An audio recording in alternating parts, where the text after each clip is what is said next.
não vou desprezar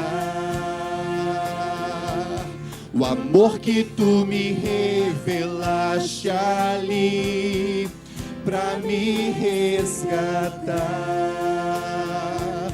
Tu me conheces bem, sabes quem eu sou. Não há como me esconder de ti, tu sempre sabes onde estou. Erga suas mãos e diga para o Senhor: é de coração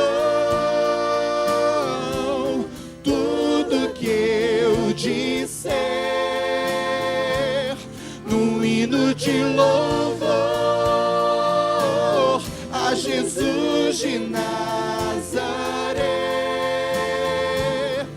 Se as palavras não mostrarem como é grande a minha gratidão, mesmo assim, Senhor, recebe o meu louvor, é de coração. Só as vozes, é de coração, diga.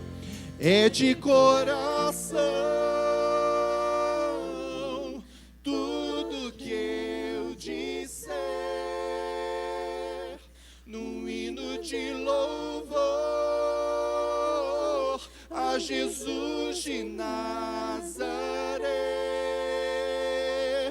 Se as palavras não mostrarem como é grande a minha gratidão, mesmo assim, Senhor, recebe o meu louvor, é de coração.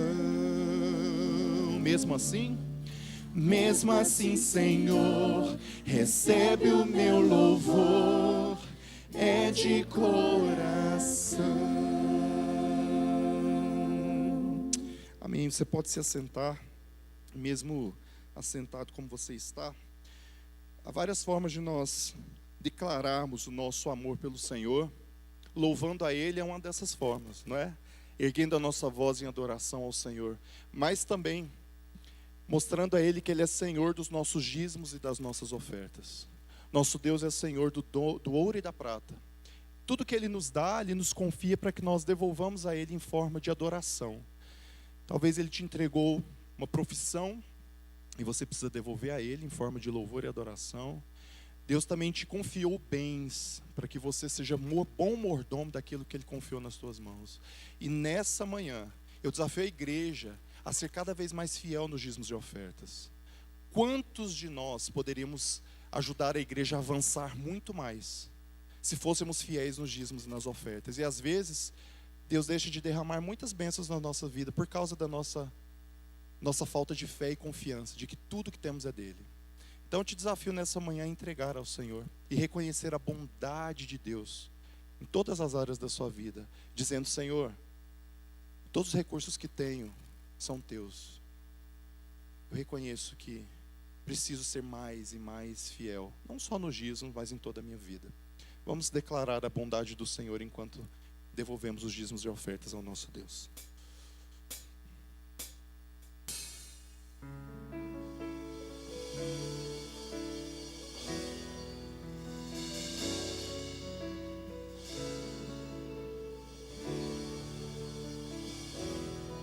Cante. Te amo, Deus. Nós nem precisamos cantar, você conhece. Tua graça nunca falha. Todos os dias eu estou em tuas mãos. Desde quando me levanto até eu me deitar, eu cantarei da bondade de Deus. Diga a Ele. És fiel em todo tempo, em todo tempo tu és tão bom. Com todo o fôlego que tenho, eu cantarei da bondade É difícil adorá-lo quando estamos em crise, mas cante. Tua doce voz que me guia em meio ao fogo, na escuridão, tua presença me conforta. Diga a ele. Sei que és meu Pai, que amigo és. Eu vivo na bondade de Deus. És fiel em todo tempo. És fiel em todo tempo. Tu és tão bom, com todo o fôlego que tenho, eu cantarei da bondade de Deus. Tua bondade me seguirá, Senhor. Tua bondade me seguirá, Senhor. Eu me rendo a ti, te dou o meu ser, entrego tudo a ti. Tua bondade me seguirá, Senhor. Tua bondade me seguirá, Senhor. Tua bondade me seguirá, Senhor. Eu me rendo a ti, te dou o meu ser, entrego tudo a ti. Tua bondade me seguirá, Senhor. Com confiança, diga isso. És fiel em todo tempo. Reforce sua fé no Senhor, declarando essas verdades. Em todo tempo tu és tão bom, com todo o fôlego que tenho, eu cantarei da bondade de Deus. Eu cantarei da bondade de Deus. Obrigado, porque o Senhor é bom, Senhor. Tua bondade nos seguirá, essa é a tua promessa, Senhor.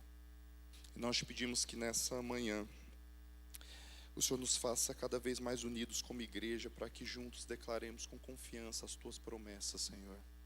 Que a tua igreja esteja muito bem alicerçada na tua palavra, Senhor. E aqueles que têm o coração sofrido nessa manhã, que teu Santo Espírito, Pai, os console, os visite, os abrace e faça aquilo que só o Senhor pode fazer. Nós nos entregamos a ti, nos rendemos a ti, como acabamos de cantar. Nós entregamos o nosso ser ao Senhor, porque nós sabemos que não há melhor lugar para estar a não ser no centro da tua vontade, Pai. Ajuda-nos a confiar no Senhor todos os dias, entender que a tua vontade é o melhor para nós. Nós nos rendemos a ti em nome de Jesus. Amém. Os irmãos, vamos abrir a palavra do Senhor em João capítulo 13. Gostaria de começar com os irmãos uma série de reflexões sobre os desafios da igreja na nossa geração. A PIB de Rio Verde tem uma grande vocação nesta cidade, no estado de Goiás, no mundo. Como dizemos, do outro lado da rua e do outro lado do mundo. E um dos principais desafios, o primeiro que a gente vai começar a pensar, você experimenta ele não só na sociedade, você experimenta na sua família. Por isso, antes de ler João, eu te pergunto, como você lida com o diferente? Pense numa situação de conflito, começar na sua família. a falta de conexão com seu filho adolescente, a falta de conexão com seus pais. Pense num conflito recente. O que seria a solução ideal, na sua visão, para esse conflito? Esse conflito, até no casamento, não só a igreja, não só a sociedade, eu não estou falando de lulismo e de bolsonarismo, de outros nichos. Mas a solução desse conflito que está na sua mente, que você gostaria, ela consegue contemplar os dois lados? Ou o que você está exigindo é que o outro, 100%, se adeque a você? Filósofos e sociólogos têm dito que nós somos a sociedade mais fragmentada de todos os séculos. Desde o crescimento do humanismo, nós estamos nos tornando nessa sociedade em que cada um tem seus direitos. Tem um lado positivo. Mas essa ideia terminou nos tornando numa sociedade e em famílias fragmentadas. Um exemplo do bom é que até 100 anos atrás, mais ou menos, as famílias tinham 15 filhos. E um desses 15 era escolhido para ser padre. Era tradição que a família tinha que ter um filho padre. E era tradição também a família escolher um que não ia casar, para ser o que cuidaria dos pais. Se você era esse escolhido, você não tinha liberdade de dizer não. O humanismo chega e diz: está errado, cada um tem que escolher. Um aspecto positivo. Mas essa liberdade tirou respeito aos pais, tirou submissão, tirou respeito à autoridade, que abrange toda a nossa sociedade. Nos últimos anos, nós deixamos de ter grandes referências. Tem alguma coisa que você confia plenamente hoje em dia?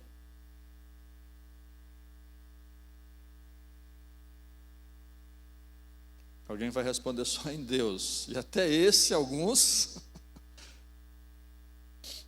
questionam.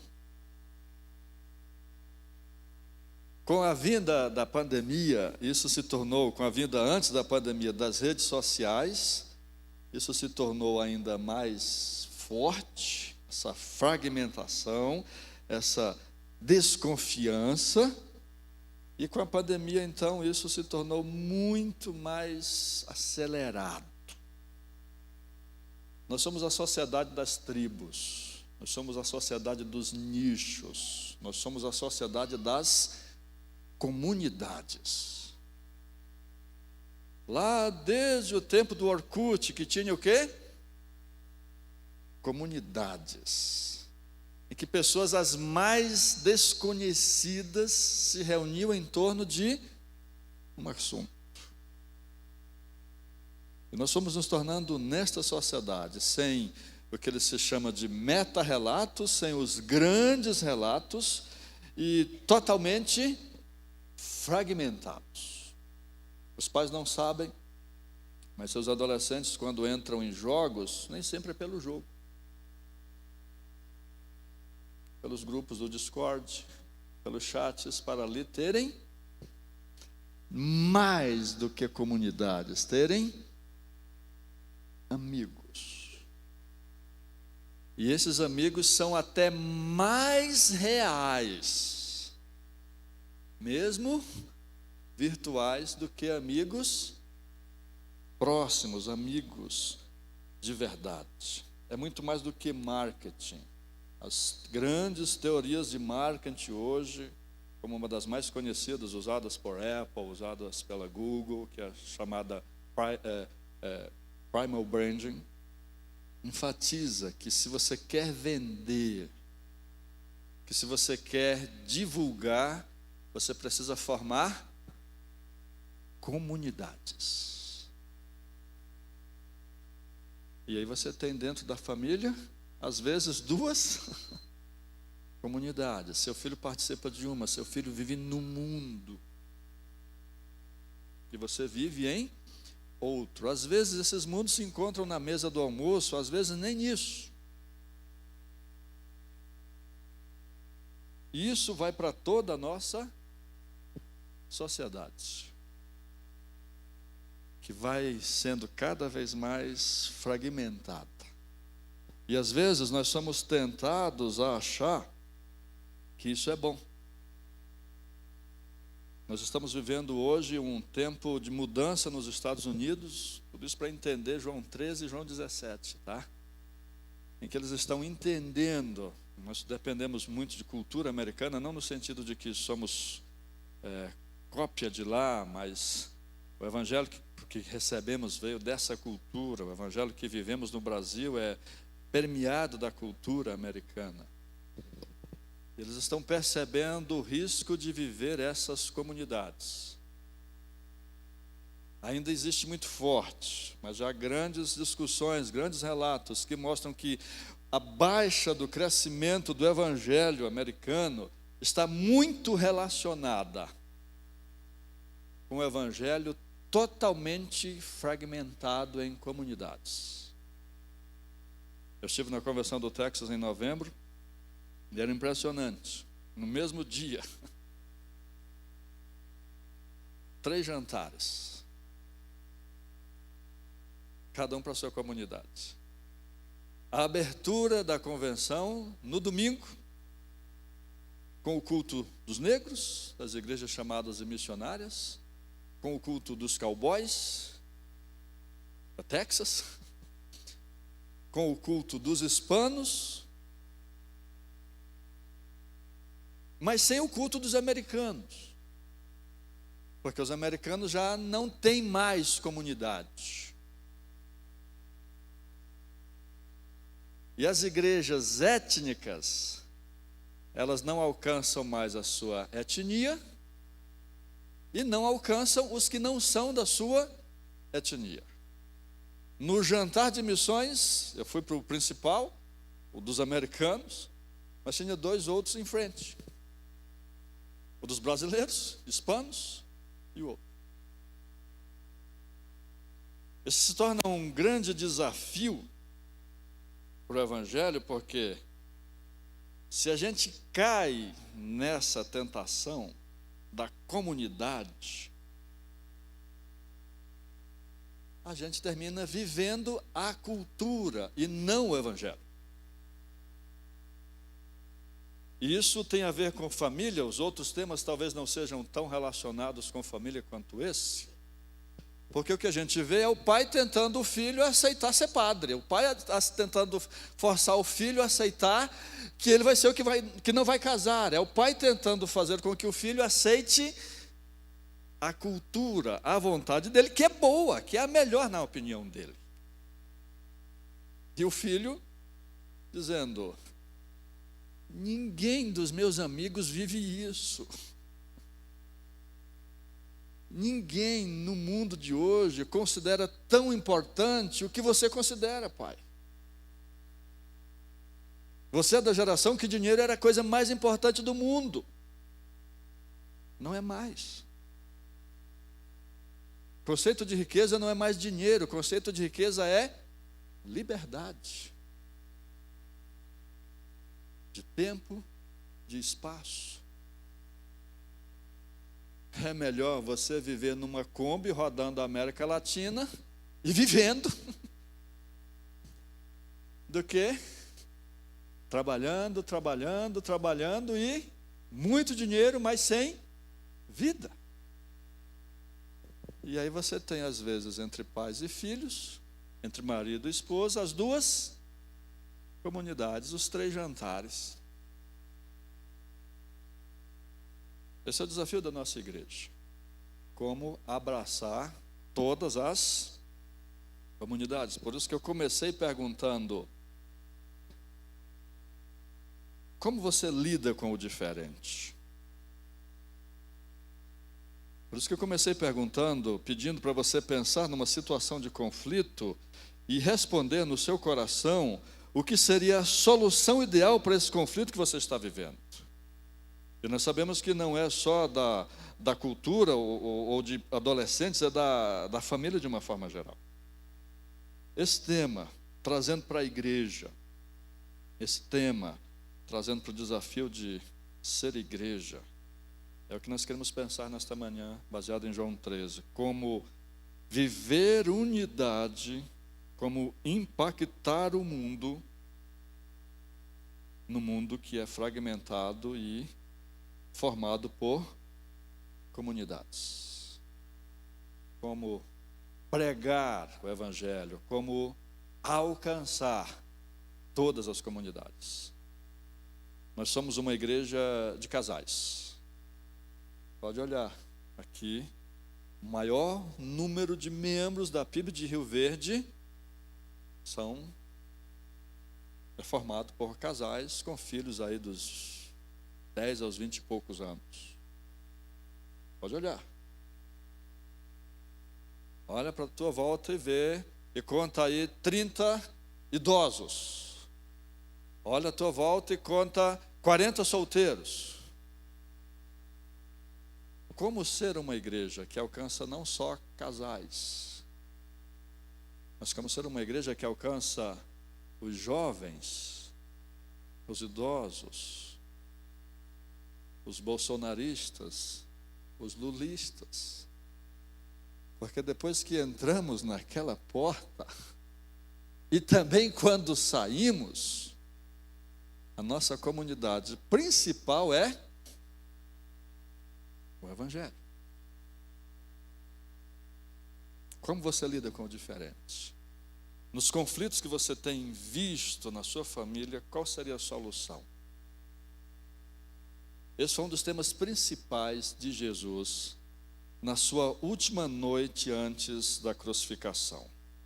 João 13, João 12, ou melhor, João 13 começa a última ceia de Jesus.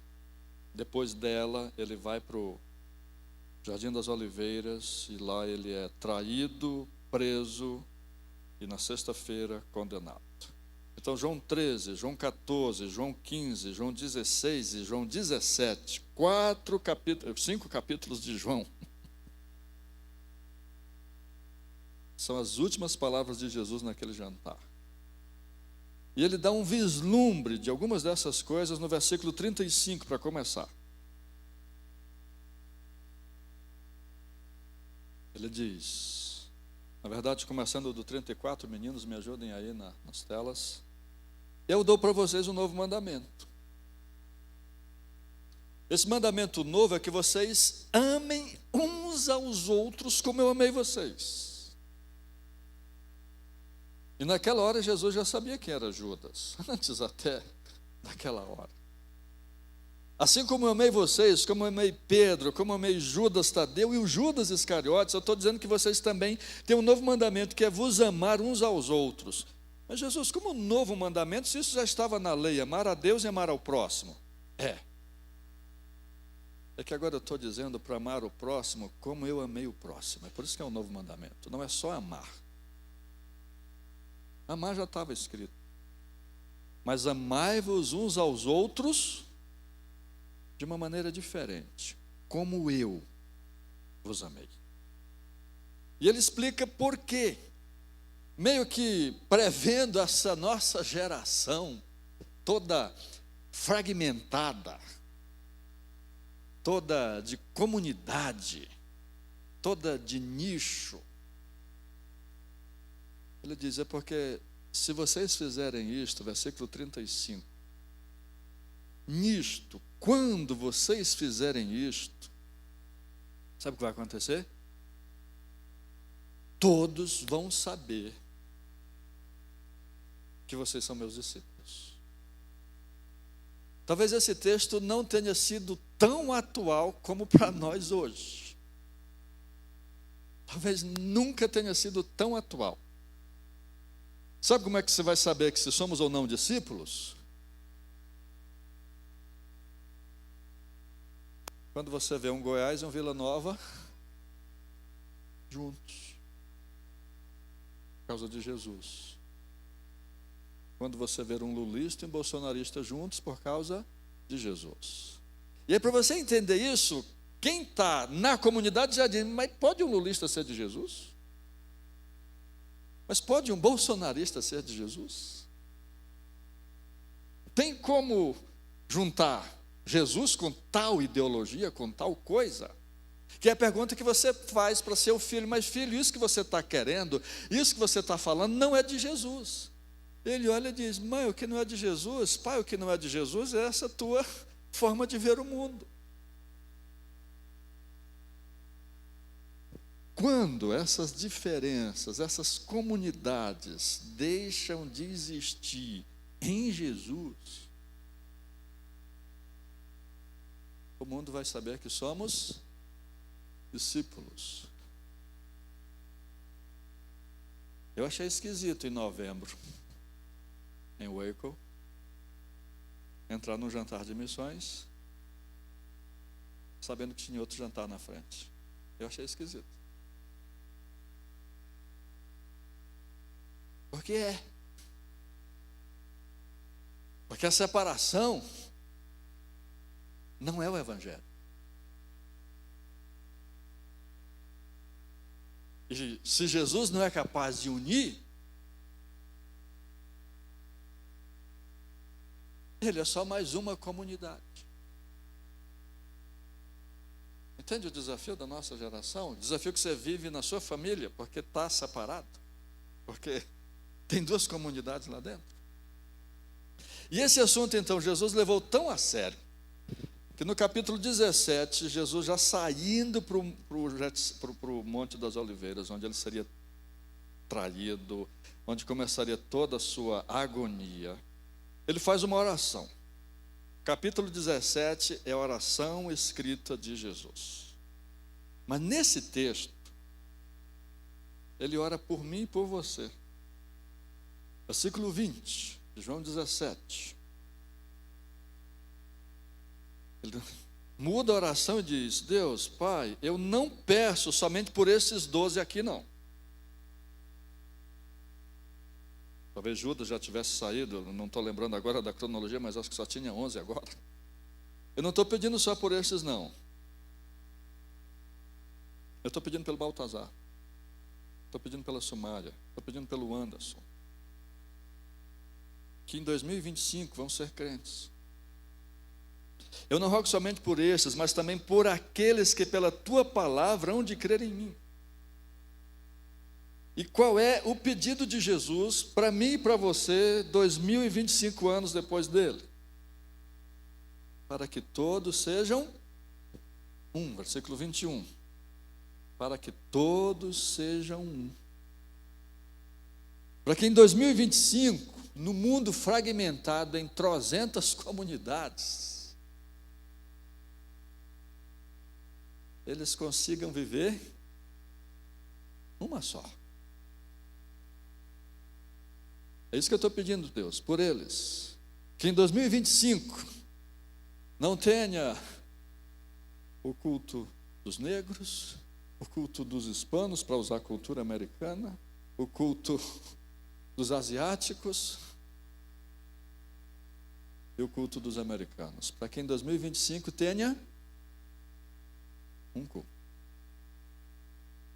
E Jesus então explica que isso deve acontecer para que o Evangelho alcance esta geração.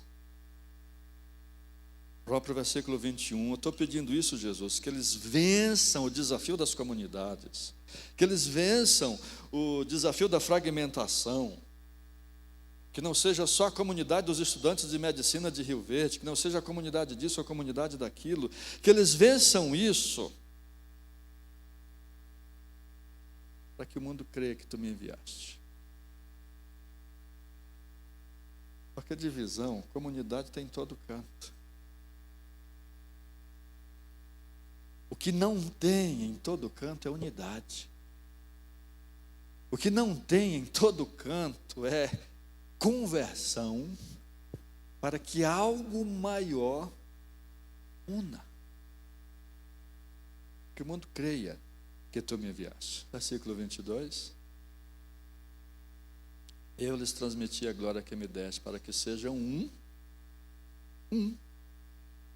como nós somos. E versículo 23.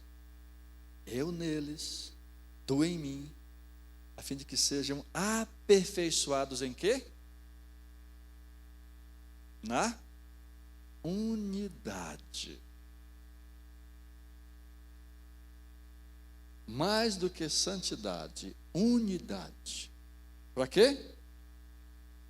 Para que o mundo conheça que tu me enviaste e os amastes, como também amaste a mim. Portanto, é uma unidade com propósito. Propósito de tornar Jesus conhecido. E a regra que Jesus coloca, o ensino dele, para que a gente seja esta igreja, que em Rio Verde tenha não só a comunidade dos estudantes de medicina, não só a comunidade dos plantadores de soja, ou a comunidade dos que criam gado, ou a comunidade dos que trabalham na BRF, ou a comunidade de direito, ou a comunidade de esquerda, mas para que em Rio Verde a gente tenha uma igreja que seja além de casais, que alcance outras comunidades, outros grupos. Para que isso aconteça, Jesus diz, é só olhar para Ele. É só olhar para a Trindade. Pai, Criador, Filho, Redentor, Espírito. Não são três.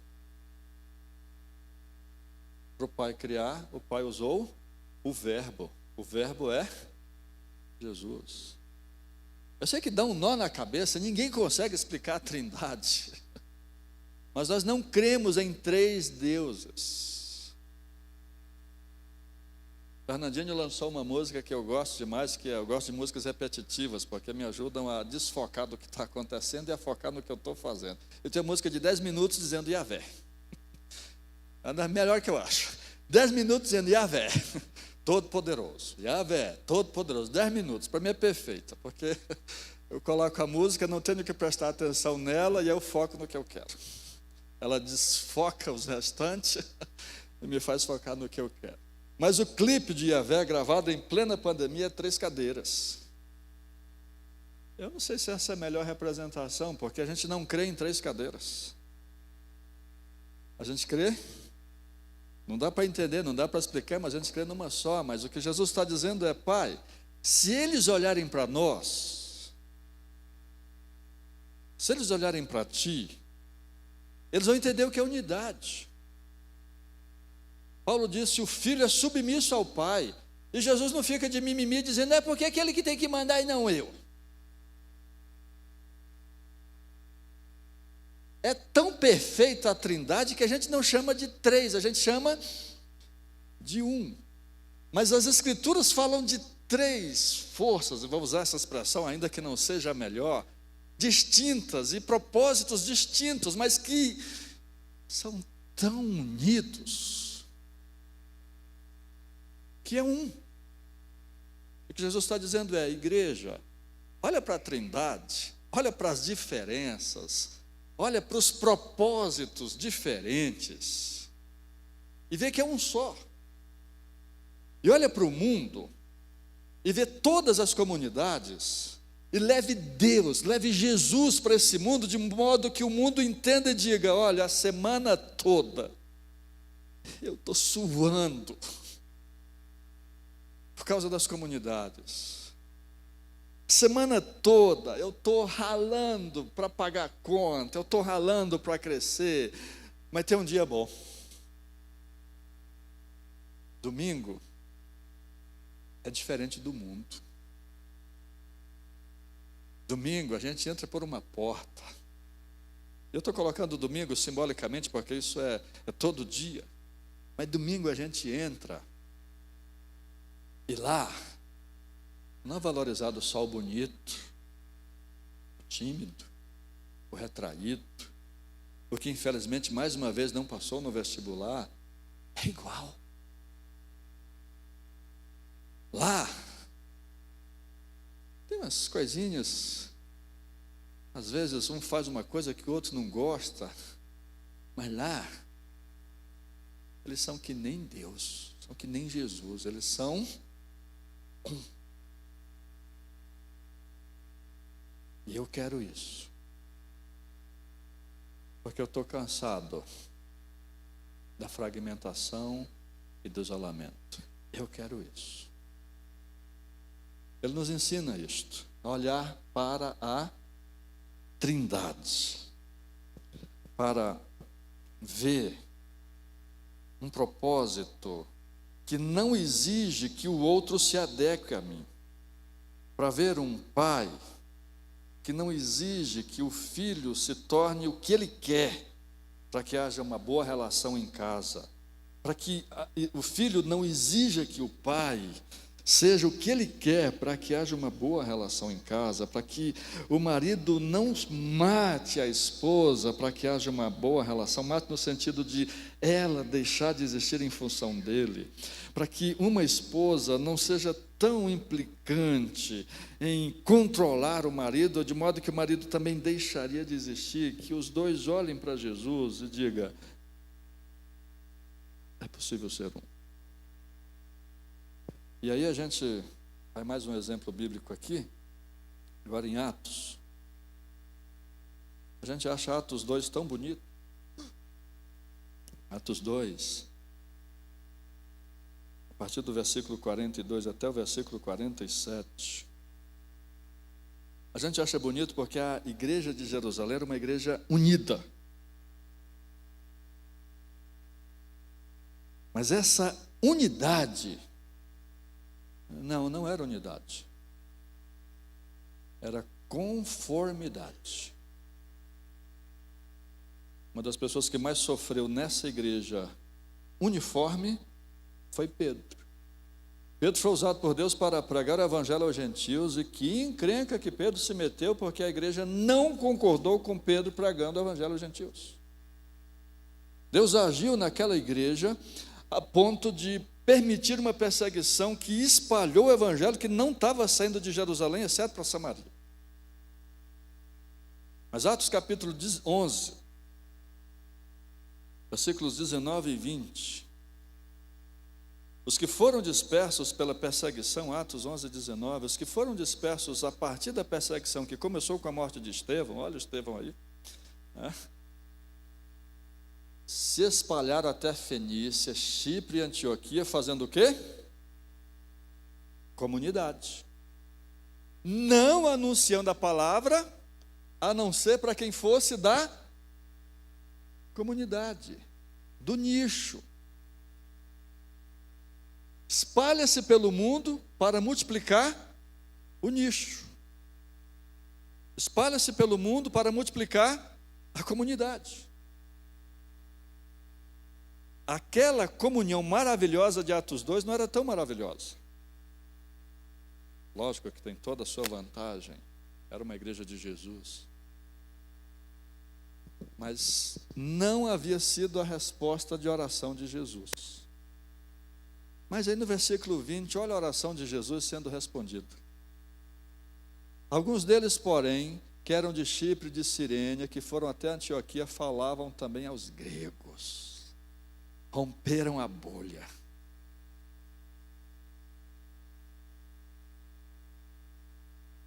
Olha a oração de Jesus sendo respondida. E aí nasce a igreja de Antioquia. Capítulo 13 agora. Olha a diferença da igreja de Antioquia para a igreja de Jerusalém. A igreja de Jerusalém só tinha uma comunidade, judeus. Ninguém lá era de outra comunidade. A igreja cresceu. Não, cresceu a comunidade, cresceu o nicho. A igreja não. Isso que eu estou dizendo é forte, mas não cresceu, porque cresceu a comunidade. Agora olha a igreja de Antioquia. Olha a lista dos nomes. Havia alguns profetas. Primeiro, Barnabé. Barnabé era helenista, ele era um infiltrado naquela comunidade porque ele não era tão bem um judeu, porque ele já era helenizado. E você deve lembrar que isso deu encrenca lá em Atos 6, que os diáconos, na hora de, chamando os diáconos que foram criados ali, né, na hora de distribuir a ceia, era tão forte a comunidade, era tão terrível, usando essa expressão forte mesmo para impactar, que entregava a comida para uma viúva e para outra deixava com fome. Por quê? Essa é judia, essa é helenista. É judia, mas não é judia pura. Essa está infiltrada na comunidade, ela não devia nem estar aqui. Foi resolvido. Barnabé era um da comunidade que estava tentando entrar e ninguém deixava. Segundo nome, Simeão, chamado de Níger. Sabe o que quer dizer Níger? Negro. Simão negro. Opa! A comunidade de Branquelo agora tem mais cor. Está ficando diferente. O que mais? Manaém fora criado com Herodes, o tetrarca. O cara que mandou matar João Batista foi criado, amamentado pela mesma mulher que amamentou Manaém. O cara era da alta sociedade. E na igreja está misturado com a ralé. Não é a comunidade dos ricos, é a comunidade dos pobres. E a igreja de Jesus. Dá para dizer uma glória, não dá? Está se desmanchando as comunidades. Está virando igreja. A oração de Jesus está sendo respondida. E Saulo? O Lúcio também era de Cirene. Eu pulei o Lúcio. Cirene também não era da região da comunidade, não. Cirene era África e Grécia misturado. Era o cara que não participava de comunidade nenhuma porque era mais misturado ainda. E Saulo? Saulo era o doutor da lei, estudou com Gamaliel, judeu dos judeus, tinha carteirinha de cidadão romano, ele era a nata da nata. Se alguém podia fazer parte da comunidade de Jerusalém, era Paulo, os outros não. E Paulo está misturado com aquela galera. Olha a oração de Jesus sendo respondida. A oração que ele está fazendo para o PIB de Rio Verde, para que essa realidade seja vivida primeiro em nós, sem comunidades internas, e depois de nós na PIB de Rio Verde, na cidade de Rio Verde. Esse é o desafio. Focando na Trindade, focando no objetivo. Pastor, o senhor está pulando a parte ruim da história, pastor, porque Paulo e Barnabé brigaram. Sim. Discordar é perfeitamente natural. Mas Barnabé e Paulo discordaram, mas não criaram comunidades separadas. Discordaram, a ponto de se separar. A ponto da briga foi feia, a ponto de se separar, mas continuaram unidos no mesmo propósito. Por volta do ano de 1700, nós experimentamos um avivamento como esse no mundo. As regiões que hoje são Eslováquia e República Tcheca passaram por uma grande perseguição religiosa. E calvinistas, luteranos, anabatistas e todas as outras comunidades da época foram acolhidas na Alemanha por um grande nobre chamado de Conde Zinzendorf. E aí, a confusão começou.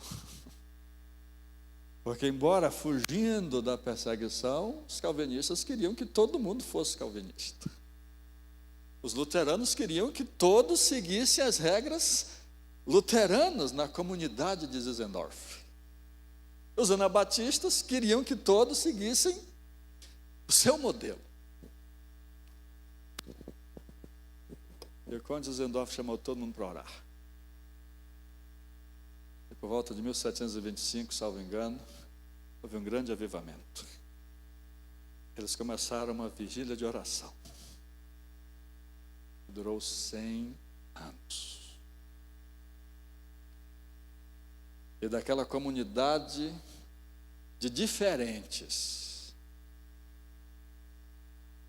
se espalhou a obra missionária como nunca.